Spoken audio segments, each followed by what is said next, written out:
Hello guys, the depth queen स्वागत करती है अपने डार्क डेप्थ वर्ल्ड में। और आज जो मूवी को मैं रोस्ट करने वाली हूँ, ये मूवी आई थी सन 2002 में। एक्चुअली ये मूवी के बारे में एक तरीके से कहा जाता है, अगर आप इस मूवी को लेकर थोड़ा सर्च करें तो 1996 में इस मूवी की घोषणा हो गई थी। लेकिन इसके शेड्यूल, इसका जो भी ताम झाम रिलीज़ करते करते करते ये मूवी थिएटर तक पहुंची सन 2002 में। और जब आप ये फिल्म देखेंगे ना, तो कहीं कहीं पर आपको जो हीरो हीरोइन के जो गेटअप है ना, वो काफ़ी अलग लगेगा। यानी कि अगर आप शुरुआत में देखेंगे तो फिल्म में जो तीनों ही हैं वो बड़े अलग किस्म के दिख रहे हैं। और फिर एक ऐसा सीन आएगा कट्टू जिसमें बड़े अपनी एज से दुगने एज के लग रहे हैं। और जाहिर सी बात है, जब किसी मूवी को बनने में इतना वक्त लगता है तो एक्टर्स के चेहरों में, हाव भाव में, बॉडी लैंग्वेज में काफ़ी फ़र्क आ जाता है। क्योंकि पहले तो मूवीज़ जो बनती थी उनको काफ़ी वक्त लगता था, फिर बीच में ऐसा समय आया कि काफ़ी जल्दी जल्दी फिल्म की शूटिंग एक पर्टिकुलर उसमें हो जाती थी, पूरी हो जाती थी जो शेड्यूल सेट किया जाता था। लेकिन अगर फिल्म में कोई पंगा पड़ गया फिल्म के प्रोड्यूसर्स के बीच में या एक्टर्स के आपसी तालमेल के चलते, तो फिल्म क्या है, शूटिंग भी डिले होती जाती थी। फिर क्या होता है कि लुक्स वगैरह और बहुत सारे चेंजेस आप लोग फील करते हैं। और जब तक ऐसी फिल्मों को देखने में ना मज़ा भी नहीं आता, क्योंकि उसमें घड़ी घड़ी जो हीरो हीरोइन के जो बॉडी स्ट्रक्चर्स हैं उसमें आपको फ़र्क दिखाई देगा। जैसे कोई मिल गया में अगर आप देखें तो प्रीति जिंटा के कभी बाल आपको लंबे दिखेंगे, कभी बड़े छोटे दिखेंगे। आपको लगेगा कि भैया इसकी टाइमिंग जो है वो थोड़ी लेट लेट इसकी शूटिंग हुई है, कुछ ना कुछ तो झोल आपको देखने को मिलेगा। लेकिन अब जो फिल्म की जो पूरी जो शूटिंग होती है वो बड़े टाइट शेड्यूल के साथ होती है। तो ये सही भी है, क्योंकि वक्त रहते अगर कोई फिल्म कंप्लीट हो जाए तो फिर ये इस तरह के जो लुक्स को लेकर जो ऊपर नीचे उतार चढ़ाव होते हैं वो नहीं दिखेंगे। लेकिन अगर आप ये फिल्म देखेंगे हम तुम्हारे हैं सनम, तो इसमें माधुरी आपको कभी कभी बहुत यंग लगेंगी किसी किसी सीन में, और किसी किसी सीन में बड़ी मैच्योर लगेंगी। और ये जो सन 2002 का जो टाइम था, ये एक तरीके से माधुरी का गुड बाय टाइम था बॉलीवुड को कहने का। क्योंकि वो प्रेग्नेंट हो गई थी, फिर उनका बच्चा हो गया, फिर दूसरा बच्चा हो गया, और कुछ साल तक तो वो इंडस्ट्री से पूरी लापता रहीं। वो बात अलग है कि फिर उन्होंने सन 2007 में एक छोटा सा कमबैक किया था अजन अचले से। फिर वो कमबैक कामयाब नहीं हुआ, वो फिर चली गई। फिर उसके बाद सन 2011 में वो झलक दिखला जा नाम के रियलिटी शो को जज करने के लिए जो हैं वो दिखी। और फिर उसके बाद धीरे धीरे धीरे धीरे आज माधुरी दीक्षित जो हैं वो पूरे तरीके से हिंदुस्तान में वापस बस चुकी हैं। उनके जो पति हैं वो भी व्लॉगर हैं, उनके दो बड़े बड़े बच्चे हो चुके हैं। और अभी भी माधुरी कुछ ना कुछ छोटा मोटा काम तो कर ही रही हैं। कोई बड़ी बात नहीं है, किसी रियलिटी शो की जज बन के भी वो दिख जाती हैं, तो ऐसे ही काम करती हुई वो दिख रही हैं। लेकिन उस टाइम पर जो था माधुरी का अर्लीज़ 90s में माधुरी की बड़ी पकड़ थी, माधुरी का बड़ा ज़ोर था। तो ऐसे में माधुरी को साइन किया गया था। लेकिन जब तक पिक्चर रिलीज़ हुई, माधुरी का फिल्म इंडस्ट्री को गुड बाय कहने का टाइम आ गया था। क्योंकि भाई शादी कर ली थी, फिर शादी हो गई तो फिर बच्चे तो फिर होंगे। तो इसी वजह से जो है माधुरी ने गुड बाय कह दिया था। और दूसरी जो सबसे बड़ी वजह इस फिल्म की ये थी कि इस फिल्म में शाहरुख खान और सलमान खान की भी जोड़ी जो है वो दिखाई दे रही थी। सलमान और शाहरुख का बड़ा ही एक कॉम्प्लिकेटेड सा रिलेशनशिप रहा है। और सलमान के पर्सनल जो पर्सनल जो उनकी उलझने हैं, उसका असर अक्सर उनकी प्रोफेशनल लाइफ पर भी पड़ा है। जिस वजह से जो है इसका असर शाहरुख और सलमान की दोस्ती पर भी पड़ा। जब शाहरुख ने साइन किया था ऐश्वर्या को अपनी एक होम प्रोडक्शन मूवी चलते चलते के लिए, तो वहाँ पर भी कुछ सलमान को लेकर कुछ खबरें आती थी जिसकी वजह से सेट पर हंगामा होता था, जिससे तंग आकर जो है ऐश्वर्या को निकाल दिया गया था फिल्म से। और फिर इस वजह से जो है काफ़ी ज़्यादा रिलेशनशिप ख़राब हो गए। बहुत सारी बातें देखिए जो हमें हमारे तक बातें पहुंचती हैं वो तो बड़ी छन छन के पहुंचती हैं, इसके अलावा भी इनके अपने मैटर्स होते हैं, अपनी इनकी राइवलरी होती है, बहुत कुछ होता है, मिसअंडरस्टैंडिंग कह लो, कुछ भी कह लो। तो जिस वजह से जो है इनका रिलेशनशिप काफ़ी ज़्यादा कॉम्प्लिकेटेड रहा। फिर इनकी लड़ाई हुई कटरीना के बर्थडे पर सन 2008 में, जिसके बाद तो काफ़ी समय तक इन्होंने एक दूसरे को बिल्कुल अवॉइड किया। फिर बाद में बाबा सिद्दीकी की जो इफ्तार पार्टी थी वहाँ पर दोनों मिले। फिर वहाँ से जो है धीरे धीरे धीरे धीरे इन लोगों के बीच की जो दूरियां थी वो भरनी शुरू हुई। और फिर उसके बाद तो फिर अब इनका जो मामला है वो चल ही रहा है, और एक तरीके से एक दूसरे के साथ एक अच्छा कॉर्डियल हेल्दी रिलेशनशिप है। तो अब तो खैर वो बात नहीं है, लेकिन उस टाइम पर काफ़ी बातें होती थी। और वो जो टाइम था सन 2002, वो सलमान के लिए बड़ा ही डिफ़िकल्ट टाइम था, क्योंकि उनकी पर्सनल लाइफ को लेकर भी काफ़ी बातें उछल रही थी। और इस फिल्म में क्योंकि ऐश्वर्या राय जो थी एक स्पेशल अपीयरेंस था उनका, तो लोगों को ये फ़िल्म इसीलिए भी देखनी थी क्योंकि उस टाइम पर काफ़ी इनके रिलेशनशिप के उतार चढ़ाव की खबरें भी आती थी। तो इस वजह से भी फ़िल्म को हाइप मिला। और ये जो पूरी की पूरी जो फ़िल्म है ना, बेसिकली आई होप कि मैं इसका नाम बता चुकी हूँ, क्योंकि मैं जब फ़िल्म के बारे में बात करती हूँ तो मैं बात करती चली जाती हूँ, मैं ये भी नहीं देखती कि भाई मैंने फ़िल्म का नाम बताया या नहीं बताया। होप मैंने फ़िल्म का नाम बताया हो, हम तुम्हारे है सनम। क्योंकि जब मैं कुछ चीज़ में घुस जाती हूँ ना, तो फिर क्योंकि मैंने पहले भी कहा है, मेरा कोई ये ऐसा सिस्टम नहीं है कि मैंने थोड़ा सा रिकॉर्ड किया फिर रख लिया फिर थोड़ा सा पार्ट रिकॉर्ड किया। मैं जो भी करती हूँ वन टेक में करती हूँ, और इस वजह से मुझे प्रॉब्लम्स भी बहुत फेस करनी पड़ती हैं, क्योंकि कभी कभी तो मैं बिल्कुल भूल जाती हूँ या मैं फंबल हो जाती हूँ, तो मुझे पूरी वीडियो बंद करनी पड़ती है। तो ये मेरा जो टेक होता है ना, ये एक टेक होता है, तो इस वजह से थोड़ा सा मैं कभी कभी बहुत जल्दी भी बोलती हूँ, कभी कभी मैं थोड़ी सी मेरी वीडियोस लंबी हो जाती हैं, तो प्लीज़ मेरे साथ जो है कोऑपरेट कीजिएगा, थैंक यू। तो यहाँ पर जो ये फ़िल्म थी बेसिकली ये एक साउथ की हिंदी रीमेक थी, और जिन्होंने साउथ की फ़िल्म को जो ओरिजिनल थी बनाया था, उन्होंने ही इसी फ़िल्म को बनाया था, यानी कि साउथ की। और ये साउथ की जो हिंदी रीमेक थी हम तुम्हारे हैं सनम, इसके डायरेक्टर एक ही थे। और इस फिल्म के हिंदी फिल्म के जो प्रोड्यूसर थे वो थे किस्टूर चंद्र क्या है ये इनका नाम, केसी बुकाड़िया। एक्चुअली इनका असली नाम है किस्टूर चंद्र बुकाड़िया, लेकिन इनको शॉर्ट फॉर्म में कहा जाता है केसी बुकाड़िया, जो 90s के दशक के जाने माने प्रोड्यूसर और डायरेक्टर रह चुके हैं। और इन्होंने काफ़ी फ़िल्में प्रोड्यूस करी हैं, और इनकी फ़िल्मों को काफ़ी लोगों ने पसंद भी किया है और काफ़ी लोगों ने सराहा भी है। तो इसी के चलते इन्होंने ये फ़िल्म प्रोड्यूस की थी। इस फ़िल्म की जो सबसे ज़्यादा मैं कहूँगी कि इस फ़िल्म को मैं ये कह सकती हूँ कि ये एक तरीके से 2025 में क्या होने वाला है उसकी भविष्यवाणी इस फ़िल्म में की गई थी, जो हमें उस वक्त बिल्कुल भी समझ नहीं आया था।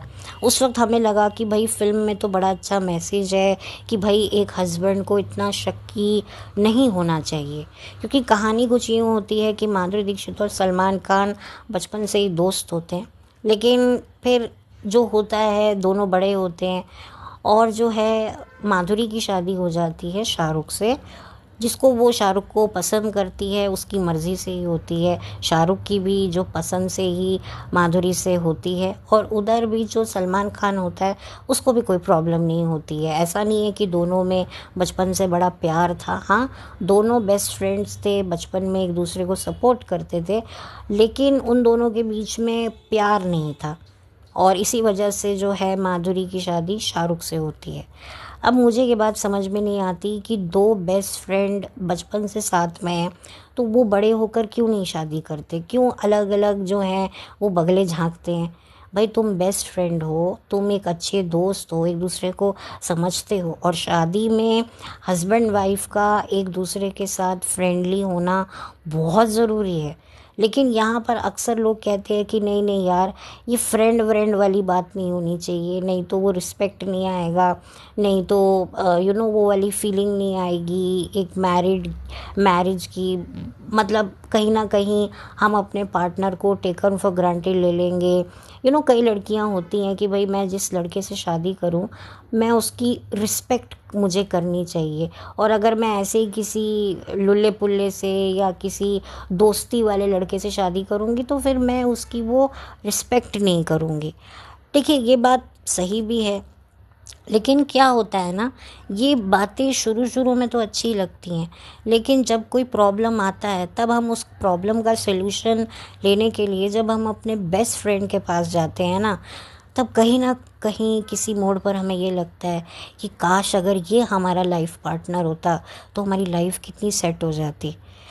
तो ये जो एक फीलिंग होती है ना, ये फिर कहीं ना कहीं आपके रिश्ते को, आपके और आपके शौहर, आपके और आपकी वाइफ के बीच के रिलेशन को कमज़ोर कर देती है।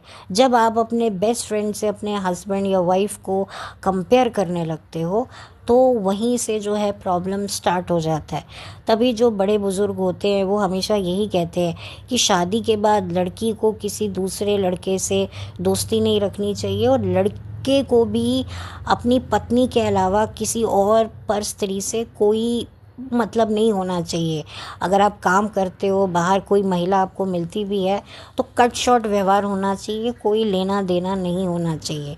बड़े बुज़ुर्ग लोग यही सिखाते हैं, और हमें भले ही उनकी बातें धकियानुसी लगती हैं, लेकिन जो रियलिटी है वो आज कहीं ना कहीं सब लोग रिलेट कर पा रहे हैं। और यही वजह है कि जब आप ये फ़िल्म देखेंगे यूट्यूब पर, तो जब आप कमेंट्स पढ़ेंगे तो औरतें ये लिख रही हैं कि भाई बीइंग अ विमेन हमें शाहरुख खान की जो सिचुएशन है वो बिल्कुल सही लग रही है। आप बताओ, उस टाइम पर जब ये फ़िल्म आई थी ना, तो इसी वजह से जो इस फ़िल्म को अगर जो अच्छा रिस्पॉन्स मिला भी, क्योंकि वो ज़माना थोड़ा सा अलग किस्म का था। आज क्या है, ज़माना इतना खुला है ना, जब ज़माना तंग होता है ना तब हमें ब्रॉड माइंडेड होना या ब्रॉड माइंडेड बातें सुनना बड़ा अच्छा लगता है। लेकिन जब हम देख लेते हैं ज़रूरत से ज़्यादा खुले माहौल का जो एक हमें रीपेमेंट देना पड़ता है ना, तब लगता है नहीं यार, वो स्ट्रिक्टनेस ही अच्छी थी। जैसे आप स्कूल में होते हो तो आपको लगता है ना यार कॉलेज अच्छा होना चाहिए, आज़ादी, ये क्या है स्कूल, ये वो। लेकिन जब आप कॉलेज में जाते हो ना, तब आपको अपना स्कूल ही याद आता है कि नहीं यार स्कूल अच्छा था। तो ऐसे ही आज की तारीख में ना, अगर आप ये फ़िल्म देखेंगे तो आपको कहीं से भी शाहरुख का फपड़ाना और चिड़चिड़ करना बिल्कुल जेन्युइन लगेगा। आप एक बात बताइए, अगर इस चीज़ को आप रिवर्स कर दीजिए, अगर आप इसको रोल को रिवर्स कर दीजिए कि कोई मर्द है, वो शादी के बाद अपनी बेस्ट फ्रेंड को अपनी वाइफ से भी ज़्यादा इम्पोर्टेंस दे रहा है सॉरी, उसको हर चीज़ में इन्वॉल्व कर रहा है अपनी बेस्ट फ्रेंड को, तो क्या किसी वाइफ को अच्छा लगेगा? आप मुझे बताइए, किसी भी वाइफ को अच्छा नहीं लगेगा। तो फिर एक हस्बैंड को कैसे अच्छा लग सकता है? वो वाली बात है ना, इट्स हर चॉइस। ये जो इट्स हर चॉइस का जो शगुफा था ना, वो कई साल पहले ही जो था वो निकल चुका था। लेकिन अब वो तीर लगा कब? 2020 में, सन 2020 में वहाँ पर ये जाके लगा। आप सोचिए कि ये फ़िल्म कब से बननी शुरू हुई, 96 से बननी शुरू हुई, सन 2002 में रिलीज़ हुई, और अब चल रहा है 2025। सन 2020 में आया इट्स हर चॉइस, और अब जाकर लोगों को पता चल रहा है कि ये जो हर चॉइस है ना, इससे घर परिवार में जो हर हड़ाहट मच चुकी है उसका क्या हो रहा है, वो तो बहुत ही ख़तरनाक हो रही है। तो ये सब जो मैंने हमेशा से कहा है कि बॉलीवुड आपको अपनी कहानियों के ज़रिए आने वाले भविष्य की चेतावनी देता है। ये चेतावनी थी कि आने वाले समय में स्त्रियां ही अपना घर खुद बर्बाद करेंगी। पहले स्त्रियां बर्बाद करती थी अपनी माँओं के चक्करों में पड़ के, माँओं की सलाह सुनकर अपना घर परिवार सब जला लेती थी। अब ये इट्स हर चॉइस का नारा लगाकर औरतें बसे बसाए घर को आग लगाती हैं। मैं शादी में ज़रूर हूँ, लेकिन मैं बाहर भी दोस्त यार बनाऊँगी और फिर उनसे अपनी पति की बुराई करूँगी। अब इस फ़िल्म में तो ख़ैर वो बुराई वाला सीन नहीं दिखाया है, लेकिन मैंने देखा है कि शादीशुदा औरतें जो हैं अपने पतियों की बुराइयां अपने बेस्ट फ्रेंड से करती हैं। हालांकि वो 2 बच्चों की माँ बन चुकी हैं, लेकिन उसके बावजूद भी कितने उनके मेल फ्रेंड्स हैं। हालांकि ये बात उनके हस्बैंड्स को भी पता है, लेकिन हस्बैंड्स कुछ बोल नहीं सकते। इसके पीछे या तो 2-3 ही कारण हैं गिनती के, या तो उन्होंने भी बाहर कोई और ढूंढ रखी है, मतलब आप इसे ओपन मैरिज भी बोल सकते हैं, या फिर बच्चों की खातिर जो है वो चुप करे हुए हैं, या वो इतने नादान हैं, भोले हैं, मासूम हैं कि उनको अपनी बीवी पर कुछ ज़्यादा ही विश्वास है। तो ये गिनती के मुझे 3 कारण लगते हैं, और तो कोई कारण लगता नहीं है। और या अगर एक और कारण बोलूँ तो कॉम्प्रोमाइज़, कि भैया एज हो गई है, अब तलाक लेंगे, अब कौन सी दूसरी शादी करेंगे, अब कहाँ से बच्चे पैदा होंगे, तो ये भी हो सकता है। तो गिनती के ये मुझे रीज़न्स दिखते हैं। तो ये एक बहुत बड़ी बात है। और अब जिस तरीके से कहा जाता है कि भाई अगर औरत एक्स्ट्रा मैरिटल अफेयर चलाती है तो हस्बैंड को तो कोई एतराज़ ही नहीं उठाना चाहिए। हाँ, हस्बैंड उठाए तो छाती कूटनी चाहिए। यही तो बात होती है, वो डेडिकेशन, वो वाली बात ही अब ख़त्म हो गई है। और स्पेशली औरतों ने भी जो है पूरा वो ठान लिया है कि भाई हम भी जो हैं अपने कैरेक्टर को गिराएंगी। पता है, ये जब मैं चीज़ें देखती हूँ ना तो मुझे उन औरतों के लिए सबसे ज़्यादा बुरा लगता है जो एक शादी में कितना कुछ इन्वेस्ट करती हैं, कितना कुछ इन्वेस्ट करती हैं। पति इस दुनिया से चले भी जाते हैं, फिर भी उनके बच्चों को तो खैर वो संभालती ही हैं, लेकिन जो हस्बैंड की जो फैमिली है उसकी भी टेक केयर करती हैं, पेरेंट्स की भी, कि नहीं यार मेरे हस्बैंड के माँ बाप हैं। कितना कुछ औरतें कर रही हैं, कितनी कुछ औरतें हैं जो ऐसे बेवफा आदमियों के साथ रह रही हैं, क्या करें। तो जब ये चीज़ें मैं देखती हूँ ना तो मुझे सच में बुरा लगता है, बहुत बुरा लगता है। तो खैर इस फ़िल्म में भी जो है बड़े सटल तरीके से यही दिखाया गया है कि अगर एक औरत शादी के बाद भी अपने बेस्ट फ्रेंड के पीछे पीछे है, उसी की बातें कर रही है, उसी को इम्पोर्टेंस दे रही है, तो ये बहुत नॉर्मल है। इसे नॉर्मलाइज करो। हस्बैंड को क्या है, इसमें क्या बड़ी बात हो गई। अच्छा जी। अच्छा, इस फिल्म के लास्ट में एक बात भी सलमान खान को डायलॉग बोलते हुए दिखाया है कि हर सफल आदमी के पीछे एक औरत का हाथ होता है, पर ज़रूरी नहीं है कि वो औरत बीवी हो, गर्लफ्रेंड हो। वो आपकी माँ भी हो सकती है, बहन भी हो सकती है, दोस्त भी हो सकती है। जी बिल्कुल, इस बात से मैं बिल्कुल सहमत हूँ। लेकिन अगर जो सफल आदमी जो हुआ है, अगर वो शादीशुदा नहीं है तो ठीक है। लेकिन अगर वो शादीशुदा है और उसके बाद भी वो अपनी सफलता का क्रेडिट बीवी को ना दे करके सारा का सारा कहीं और दे रहा है, ठीक है। हर इंसान जब कोई सफलता की सीढ़ी चढ़ता है तो उसकी ज़िंदगी में जो उसके इर्द गिर्द लोग होते हैं, किसी का ज़्यादा होता है, किसी का कम होता है, बट किसी ना किसी का थोड़ा बहुत तो होता है। लेकिन आप वो थोड़ा बहुत भी ना दे करके सारा का सारा एक ऐसे शख्स को दे दो, तो फिर आपकी बीवी को बुरा नहीं लगेगा, हैं? नहीं लगेगा। तो ये चीज़ को भी बड़े तरीके से वो करने की कोशिश करी है कि भाई अगर तुम्हारी बीवी का फ्रेंड जो है वो उसको इम्पोर्टेंस दे रहा है तो भाई हस्बैंड को कोई एतराज़ नहीं होना चाहिए।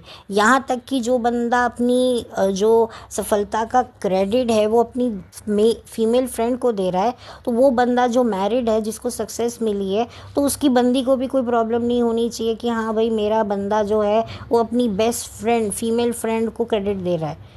भाई ठीक है, दे रहा है, वो खुश हो रही है, अच्छी बात है, बट क्या उसका भी कोई क्रेडिट नहीं है, उसकी भी कोई सपोर्ट नहीं है? मैं तो नहीं मान सकती। चलो झूठे मुँह से ही तब भी नहीं आप कोई दोगे। तो ये चीज़ मुझे थोड़ी सी अजीब लगी। आई होप कि मैं आपको एक्सप्लेन सही से कर पा रही होंगी।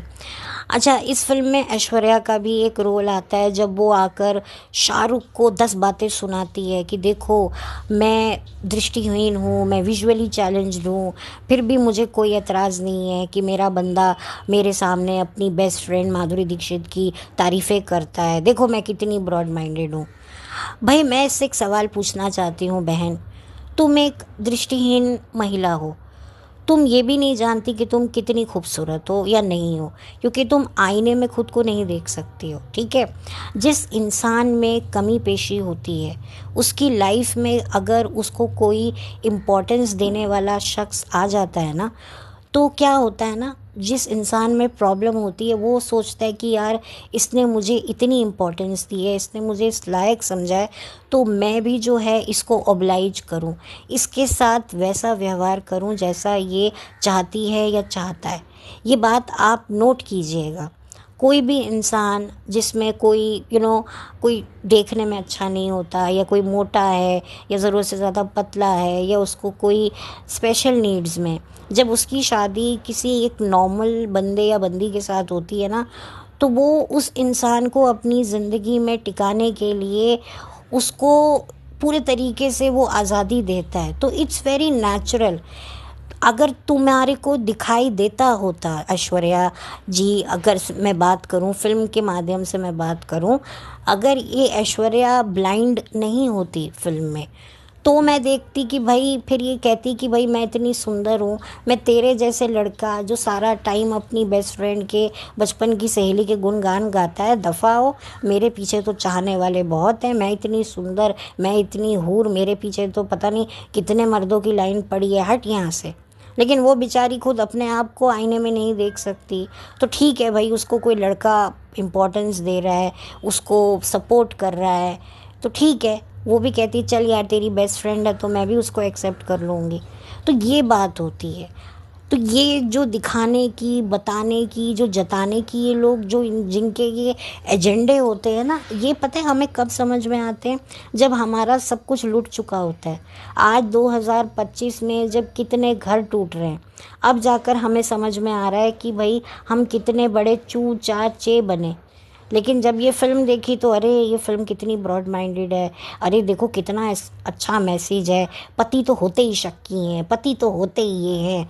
भाई बीवियां भी तो शक्की होती हैं, बीवी को क्या प्रॉब्लम नहीं होगी? अच्छा ठीक है, तुम पतियों के शक छुड़वाओ, जो पत्नियां शक करती हैं, भाई पत्नियां तो वहाँ वहाँ तक पहुँच जाती हैं कि भाई ये अपनी माँ के साथ 2 घंटे बैठा है तो ज़रूर इसने मेरी बात की होगी, या इसकी माँ ने इसके कान भरे होंगे। तो क्या पत्नियों को यहाँ तक शक आ जाता है कि भाई ये अपनी बहन से राखी बंधवाने गया है तो ज़रूर इसकी बहन ने कोई अपना जो है रस्सी रोना रोया होगा, कुछ मेरे बारे में बोला होगा, आके अब देखना मुझसे लड़ेगा, मुझसे बात नहीं करेगा, रोटी नहीं खाएगा, मुझे इग्नोर करेगा। तो ये सारी बातें क्या औरतें नहीं शक करती? तो यहाँ पर ना मतलब वही वाली बात है। क्योंकि पहले क्या था ना, क्योंकि आज से कुछ 20 साल पहले माहौल बहुत तंग किस्म का था। तो जब ये फ़िल्में आती हैं ना, तो एक तरीके से ऐसी चीज़ें ना बड़ी एक क्रांति की, एक चिंगारी की तरह लगती हैं।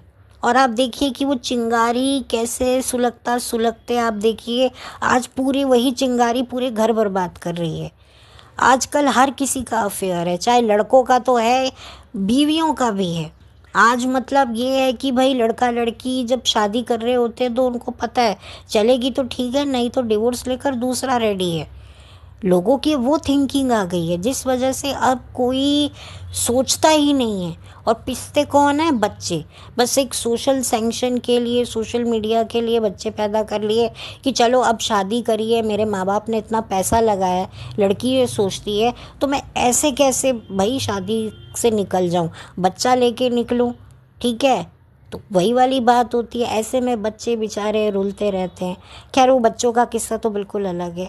तो यहाँ पर इस फिल्म में कहीं ना कहीं इट्स हर चॉइस के मामले को बड़े ही तरीके से दिखाया गया था कि भाई अगर बीवी का मेल फ्रेंड है तो पति को कोई एतराज़ नहीं होना चाहिए, तो फिर पत्नी को भी एतराज़ नहीं होना चाहिए अगर पति की कोई फीमेल फ्रेंड है। है ना, वो तो करो। नहीं तो वो तो नहीं होगा जी, उसमें तो भाई पति दरिंदा है। देखिए मैं दोनों में बिलीव रखती हूँ कि शादी के बाद औरत को पति के प्रति और पति को अपनी पत्नी के प्रति 100% तन मन धन से वफादारी निभानी चाहिए। हमारे यहाँ कहते हैं कि एक नारी सदा ब्रह्मचारी, यानी कि अगर आप एक नारी के प्रति पूरे तरीके से निष्ठा से सिंसियर रहो तो वो भी एक ब्रह्मचारी व्रत लेने के बराबर है। और औरत के लिए भी ये कहा गया है। यहाँ पर मैं सिर्फ एक पर्टिकुलर जेंडर की बात नहीं कर रही। तो ये हमारे जो बड़े बुज़ुर्गों ने जो ये बातें बताई हैं, हर बात उनकी अगर सही नहीं है तो हर बात गलत भी नहीं है। और आज वाकई हमारे जो रिलेशनशिप्स जो ख़त्म हो रहे हैं हस्बैंड वाइफ की, उसकी सबसे बड़ी जो वजह यही है, सिंसियरिटी, प्योरिटी जो मिसिंग होती जा रही है। और इस तरह की जो फिल्में हैं ये माइंड पोल्यूट करती हैं। और मुझे बड़ा अफसोस है, जब ये फ़िल्म रिलीज़ हुई थी तो कहीं ना कहीं मुझे भी ये टॉपिक अच्छा लगा था, क्योंकि उस टाइम पर हम लोग भी एक तंग एटमॉस्फेयर देखते थे कि भाई लड़कियों को कोई भी चीज़ करने की आज़ादी नहीं है, मर्दों को हर चीज़ करने की आज़ादी है। तो इस तरह की चीज़ें देखकर हम लोग भी कहीं ना कहीं क्रांतिकारी होते हैं। और यही बॉलीवुड जो है यही चाहता है, यही बॉलीवुड की मंशा है कि भाई मैनिपुलेट करो। और सबसे बड़ा इनका टारगेट औरतें ही हैं, अब उसके बाद यूथ है, बच्चे हैं। तो ये जिस तरीके से ये टारगेट करते हैं, और मैंने पहले भी कहा है कि बॉलीवुड एक कांच का एक गोला है जिसमें आपको कहानी के द्वारा अपना भविष्य दिखाई देता है। खैर इस फिल्म में बहुत सारे म्यूज़िक डायरेक्टर थे, डब्बू मलिक, नदीम श्रवण और बहुत सारे इसमें थे, कोई एक म्यूज़िक डायरेक्टर नहीं था। और इसके गाने ठीक ठाक ही थे, कोई ऐसा नहीं था कि भाई बहुत ही ताबड़तोड़ गाने थे या ऐसे गाने थे जो आज भी आपके जहन में बजते हैं या आज भी आप सुनना चाहते हैं। नहीं, ठीक ठाक थे गाने, कोई बहुत बड़े हिट नहीं थे। कोई ऐसा कोई गाना नहीं था जिसको मैं आज भी अपनी प्लेलिस्ट में शामिल करके सुनना चाहूँ, ठीक ठाक थे। और जो सलमान खान है और जो शाहरुख खान है और माधुरी हैं, इन तीनों की तिगड़ी को लोग देखना चाहते थे। और माधुरी दीक्षित ने जो है काम सलमान खान के साथ भी किया है, शाहरुख खान के साथ भी किया है, दोनों के साथ एक एक अच्छी उनकी केमिस्ट्री रही है। तो एक ये भी एक बहुत बड़ा एक प्लस पॉइंट था। और दूसरा जो सलमान की ज़िंदगी में जो चल रहा था वो भी एक बहुत बड़ा जो था कि भाई इतनी कंट्रोवर्सीज़ हो रही है, तो जिसके चलते जो है इस फिल्म को थोड़ा हाइप मिला और लोगों ने जो है इसे पसंद भी किया। क्योंकि जैसे कि मैंने कहा कि माहौल ही कुछ ऐसा था, तो उस माहौल को मद्देनज़र रखते हुए लोगों को फ़िल्म अच्छी लगी। लेकिन अगर आज आप इस फिल्म को देखेंगे ना, तो आज आपको शाहरुख खान कहीं से भी गलत नहीं लगेगा। जिस तरीके से वो सलमान से अपनी बात कहना चाह रहे थे कि भाई तेरी बीवी अगर तेरे सामने तेरे बेस्ट फ्रेंड उसके बेस्ट फ्रेंड की बातें करेगी तो क्या तेरा खून नहीं जलेगा। तो ये चीज़ें बड़ी ही अच्छी तरीके से जो है उस टाइम हमें समझ नहीं आ रही थी। वो जो पेन सलमान खान के आगे शाहरुख खान अपना बयां करते हैं, वो बात अलग थी कि लोग उस टाइम पर शाहरुख कोई पागल है, क्या है, ये है, शक्की आदमी है। लेकिन नहीं, आज आपको ऐसा पेन उस पति की आंखों में ज़रूर दिखेगा जो वाकई इस तरह की सिचुएशन से गुज़र रहा है। क्योंकि काफ़ी जगहों पर पतियों की यही हालत होती जा रही है, क्योंकि वो अपनी वाइफ को नहीं रोक सकता किसी भी मेल बंदे से बात करने के लिए, क्योंकि ज़माना ही ऐसा है। तो इस वजह से शाहरुख खान की बहुत ही बेहतरीन एक्टिंग है। शाहरुख खान का जिस तरीके से एक बेबस, लाचार और जो एक फ्रस्ट्रेटेड पति है ना, वो बिल्कुल बहुत ही अच्छा कैरेक्टर जो है शाहरुख ने प्ले किया। और सलमान अपना वही अंदाज जो था उनका, वो एक था। हालांकि सलमान असल ज़िंदगी में तो इतने ब्रॉड माइंडेड नहीं हैं, लेकिन इस फिल्म में काफ़ी उनको ब्रॉड माइंडेड इंसान दिखाया है। और इस फिल्म में ऐश्वर्या भी हैं एक छोटे से रोल के लिए, जो कि उस टाइम पर मुझे समझ नहीं आया था, लेकिन आज मैं उनके रोल को अच्छा खासा मैंने जवाब दिया है। उस टाइम पर तो खैर मैं भी बहुत यंग थी जब ये फ़िल्म आई थी। इस फिल्म में अतुल अग्निहोत्री भी थे। अतुल अग्निहोत्री कौन है? अतुल अग्निहोत्री भी एक नेपो किड हैं। उनकी जो कज़न हैं रति अग्निहोत्री जी, वो 80s के दशक की एक जानी मानी अभिनेत्री रह चुकी हैं। और जो है अतुल अग्निहोत्री ने भी उन्हीं की फिल्म पसंद अपनी अपनी से ही एक चाइल्ड आर्टिस्ट के रूप में अपना डेब्यू किया था। फिर उसके बाद महेश भट्ट की ही प्रोडक्शन में या डायरेक्शन में एक फ़िल्म आई थी सर, जिसमें नसीरुद्दीन शाह थे, पूजा भट्ट थी। उसमें जो थे as a lead Pooja Bhatt के साथ अतुल अग्निहोत्री दिखाई दिए थे, जिसका गाना बड़ा फेमस हुआ था, सुन सुन सुन बरसात की धुन सुन। बहुत बहुत पॉपुलर हुआ था, हम लोग बहुत सुना करते थे। तो अतुल अग्निहोत्री ने भी एज एन एक्टर कुछ फिल्में करी हैं। फिर आगे जाकर वो डायरेक्टर बने, फिर प्रोड्यूसर बने।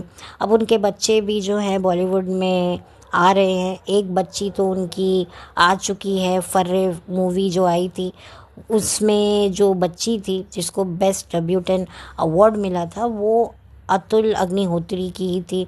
अतुल अग्निहोत्री की शादी सलमान खान की बहन अलवीरा से हो रखी है। तो एक तरीके से जो है काफ़ी आप कह सकते हैं कि मामला जो था वो काफ़ी पर्सनल था, क्योंकि सलमान खान के साथ अतुल अग्निहोत्री ने भी काफ़ी काम किया है और उनकी बहन की शादी हो गई। तो फिर जाहिर सी बात है कि एक तो वो भी बॉलीवुड से ताल्लुक़ रखते हैं और सलमान खान तो रखते ही हैं, और ऊपर से दो बॉलीवुड से ताल्लुक़ रखने वाले लोग जब रिश्ता जोड़ते हैं तो काफ़ी स्ट्रॉन्ग रिश्ता बनता है, और वो रिश्ता आज भी कायम है। और इसमें जानी मानी एक्ट्रेस साउथ की और इंडियन फिल्म इंडस्ट्री की सुमन रंगनाथन भी थी, जिन्होंने 90s के एरा में हिंदी फिल्मों में जो है अपना जलवा दिखाया। लेकिन वही वाली बात है कि फिर धीरे धीरे उनका भी जलवा जो है वो गायब हो गया, और अब कहाँ है, कुछ ज़्यादा वेयर अबाउट नहीं है। उन्होंने काफ़ी फ़िल्में करी हैं। उनकी जो सबसे ज़्यादा, अगर आपने फ़िल्म देखी होगी जो सैटेलाइट चैनल पर अक्सर आती है, वो है आ अब लौट चले, जिसमें अक्षय खन्ना, ऐश्वर्या राय हैं। उसमें वो एक तरीके से सपोर्टिंग रोल में थी और काफ़ी बोल्ड रोल था उनका उस ज़माने में। 99 में ये पिक्चर आई थी, पिक्चर नहीं चली थी, लेकिन सुमन रंगनाथन का गाना काफ़ी पॉपुलर हुआ था उस टाइम पर। तो डांस वांस काफ़ी उनका एक अच्छा एक नेगेटिव कैरेक्टर था। अब वो भी जो हैं अब हाल फ़िलहाल कहाँ हैं, ज़्यादा कुछ मुझे पता नहीं है। अगर आपको पता हो तो मुझे ज़रूर बताइएगा। काफ़ी उनकी भी कंट्रोवर्शियल लाइफ रही, डिवोर्सेस रहे, शादियां रहीं, और आपको तो पता ही है कि बॉलीवुड में अगर इंसान आबाद तो कोई होता नहीं है, बर्बाद ही होता है। तो ये एक छोटा सा मेरा एक छोटा सा हल्का फुल्का एक रोस्ट था इस फिल्म को लेकर। ये फिल्म यूट्यूब पर अवेलेबल है। अब मैं इसका लिंक डिस्क्रिप्शन बॉक्स में दूं या दूं मुझे नहीं पता, आपका मन होगा तो ज़रूर देख लीजिएगा। और कहीं ना कहीं मेरी तरफ से जो है मेरी बातों को थोड़ा सा जो है वो आपको समझने में आसानी होगी, क्योंकि कहीं ना कहीं आप लोग भी एग्री तो करेंगे, क्योंकि जो शाहरुख खान का जो रोल है वो काफ़ी ज़्यादा आप लोग रिलेट कर पाएंगे। और शाहरुख खान एक्टर तो अच्छे हैं, कई उनकी जो भूमिकाएं हैं वो वाकई जो हैं वो आम इंसान से कनेक्ट करती हैं। तो आज मुझे लगता है कि कहीं ना कहीं मैंने वही वाली बात होती है कि अनमेच्योरिटी में चीज़ें आपको तब आप अलग विजन से देखते हो। आज मैं जिस एज में हूँ, जिस एक्सपीरियंस में मैं हूँ, तो मैं शाहरुख को सही कह रही हूँ। उस टाइम पर अगर आप मेरा व्यू सुनते तो मैं शायद शाहरुख के अगेंस्ट होती फिल्म में। आपको ये सुनने को मिलता कि मैं कह रही हूँ कि नहीं नहीं, शाहरुख जो एक्टिंग कर रहा है, शाहरुख जो अपनी वाइफ पर जो लालछन लगा रहा है वो बिल्कुल गलत है। लेकिन आज मैं कहूँगी कि भाई फिल्म में शाहरुख 100% सही थे, और जो माधुरी हैं और जो सलमान है उनकी थिंकिंग 100% गलत थी। मैं फिल्म्स के से रिलेटेड बात कर रही हूँ, मैं यहाँ पर्सनली कुछ नहीं बोल रही हूँ। ना मैं माधुरी को पर्सनली कुछ कह रही हूँ, ना सलमान को, ना शाहरुख को। सिर्फ मैं ये जो बात कर रही हूँ ये मैं फ़िल्म के रिगार्डिंग कर रही हूँ। फ़िल्म को मैं जज कर रही हूँ, ऐसा मैं कोई पर्सनल लेवल पर नहीं कर रही हूँ। अब असल ज़िंदगी में ये लोग कैसी ज़िंदगी जीते हैं, ये कितने ब्रॉड माइंडेड हैं, कितने नहीं हैं, वो मुझे नहीं पता। तो मैं बॉलीवुड पर और क्या बात करूं। इनकी पर्सनल लाइफ में तो ये लोग बहुत डिफरेंट होते हैं, प्रोफेशनल लाइफ तो इनकी बहुत डिफरेंट होती है। प्रोफेशनल में तो जैसा आपका काम होता है उस तरह की इनकी दलीलें होती हैं, उस तरीके से ये लोग बात करते हैं, ये लोग तैयार होते हैं। अगर इनकी कोई माइथोलॉजिकल फिल्म आती है तो ये उस दौरान रिलीज़ से पहले बड़े ही वैसे ही कॉस्ट्यूम्स, सिंपल सिंपल कपड़े पहनने शुरू कर देते हैं, और जैसे ही फिल्म फ्लॉप हो जाती है, पिट जाती है, तब वापस से अपने उसी बोल्ड अवतार में आ जाते। तो इनकी जो स्टेटमेंट्स है, इनकी जो थिंकिंग है, वो अपनी फिल्म के रिलीज़ के अकॉर्डिंगली चेंज होती रहती है। तो खैर असल ज़िंदगी में ये लोग कैसे हैं अपने पार्टनर्स के साथ, भाई सलमान खान तो अभी भी शादीशुदा नहीं है, तो मैं उनके बारे में क्या बोल सकती हूँ। रही बात माधुरी की और शाहरुख की, तो भाई ठीक है, देखने में शाहरुख खान भी अपनी वाइफ के साथ काफ़ी सालों से है और माधुरी भी हैं, तो ठीक है। अब ऑन स्क्रीन तो सब कुछ सही लगता है, बट पर्दे के पीछे तो अब मैं क्या बोलूँ, मैं कुछ ना ही बोलूँ तो बेहतर है। और ना ही मैं कुछ ज़्यादा ऐसी कोई बात जानती भी हूँ कि आपको लगे कि अच्छा आप कुछ जानते हो जो आप कह रहे हो। नहीं, मैं कुछ नहीं जानती। अब सुनी सुनाई बात है, उस पर मैं क्या रिएक्ट करूँ। अब मैं तो इतना मानती हूँ कि जो सुनी सुनाई बातें भी आती हैं उनसे भी ज़्यादा गहरी बातें होती हैं। जैसे कि मैंने पहले भी कहा कि हमारे पास जो इन्फॉर्मेशन आती है, जो हम लोगों तक जो खबरें पहुंचती हैं, वो बहुत ही कट छट के आती हैं। तो सुनी सुनाई बातों पर भी आज की तारीख में मैं ज़्यादा भरोसा करती नहीं, जब तक कि मुझे लगता नहीं है कि हाँ भाई ये वाकई इस खबर में दम है। तो खैर जो भी था यही तक था। तो मुझे प्लीज़ बताइएगा आपको ये मेरा सो कॉल्ड डीप डेप्थ वाला रिव्यू कैसा लगा इस मूवी का। और अगर आपको ये मूवी देखनी है तो आप देख सकते हैं, यूट्यूब पे बहुत इजीली अवेलेबल है, देखिए। और फिर बताइए कि आपको मेरा ये रोस्ट कैसा लगा। तब तक के लिए चलती हूँ, लौट कर मिलती हूँ। Have a blessed day. और जाते जाते मैं एक ही बात कहूँगी कि अगर कोई आपका बेस्ट फ्रेंड है, आपकी उसके साथ अच्छी केमिस्ट्री है, तो एक बार आप सोच के देखिए, आप जो है शादी उसी से कीजिए जो आपको जानता हो, जिसे आप जानते हो। देखिए, अगर आप ये सोचते हैं कि नहीं भाई हमें वैसी फीलिंग नहीं आती है, या हम उसकी रिस्पेक्ट नहीं करेंगे, हमें कोई ऐसा बंदा चाहिए जिसकी हम रिस्पेक्ट करें, तो फिर अगर आप अपने बेस्ट फ्रेंड से शादी ना करके किसी और से करते हैं, तो फिर अपने बेस्ट फ्रेंड को टाटा बाय बाय कहना ही आप लोगों के लिए सही होगा। अदरवाइज़ फिर कंपैरिजन होगा और फिर आपका घर तबाह हो जाएगा। और ऐसे ही फिर एक्स्ट्रा मैरिटल अफेयर होते हैं, और जब आपको कुछ साल बाद रियलाइज़ होता है कि यार मैंने तो गलती करी, काश उस वक्त हमने शादी कर ली होती, फिर ये सोच सोच कर आपकी शादी भी ख़राब होती है। कुछ लोग होते हैं जो भाई अपने बेस्ट फ्रेंड से ही फिर बाद में अपने हस्बैंड से तलाक लेकर वापस से बेस्ट फ्रेंड के पास चले जाते हैं, और सच बताऊं तो फिर वो जो बेस्ट फ्रेंड होते हैं वो भी कोई रिस्पेक्ट नहीं करते। जब तक सिचुएशन ठीक है तब तक ठीक है, नहीं तो वो भी बोलते हैं तू तो वही है ना जो अपने पति की ना हुई, पति का ना हुआ, वो मेरा क्या होगा। फिर वो आप पर डबल शक करेगा कि भाई इसने मेरे खातिर अपने पति को छोड़ दिया, तो क्या पता किसी और की खातिर मुझे ना छोड़ दे, तब एक अलग प्रॉब्लम आ जाता है। तो बड़ा कुछ होता है, इतना आसान नहीं है रिश्तों का जो ये उधेड़ बुन है ना, ये बड़ी पेचीदा है। तो बस बाकी आप लोगों की अपनी मर्ज़ी है। मैं खुद अपने एक्सपीरियंस से, जो मैंने आसपास देखा है, उससे मैं बात कर रही हूँ। अगर आप किसी को अपना बेस्ट फ्रेंड मानते हो तो कोशिश करो उसी से शादी करो। इज़्ज़त हो जाएगी, इज़्ज़त क्यों नहीं होगी। आप अगर इज़्ज़त करोगे, इज़्ज़त बनाओगे, तो क्यों नहीं आप इज़्ज़त करोगे, ये आपके ऊपर होता है। आप चाहें तो बहुत कुछ लाइफ में कर सकते हैं। अगर इंसान सूझबूझ से काम ले तो ख़राब से ख़राब रिश्तों को भी वो ठीक कर सकता है। अगर दो लोग, अगर स्पेशली एक इंसान करने पे आए तो उसको बहुत वक्त लगता है, लेकिन अगर दो लोग ये ठान लें कि हमें एक अच्छा रिश्ता बनाना है और अपने रिश्ते में वो हर वो चीज़ देनी है जो एक रिश्ते की डिमांड होती है, जो एक रिश्ते के नींव को मजबूत बनाती है, तो रिश्ता बहुत जल्दी जो है वो वैसा होने लगता है जैसा कि आपके अकॉर्डिंगली ही रिश्ता बनने लगता है, अगर दो लोग चाहें तो बस वही वाली बात होती है कि ना लोगों में पेशेंस है, ना लोगों के पास अब इतना वक्त है, क्योंकि आधे से ज़्यादा टाइम तो मोबाइल में देना होता है, तो भाई कहाँ से लाएं। तो खैर इसी के साथ बस मेरी एक छोटी सी एडवाइस है।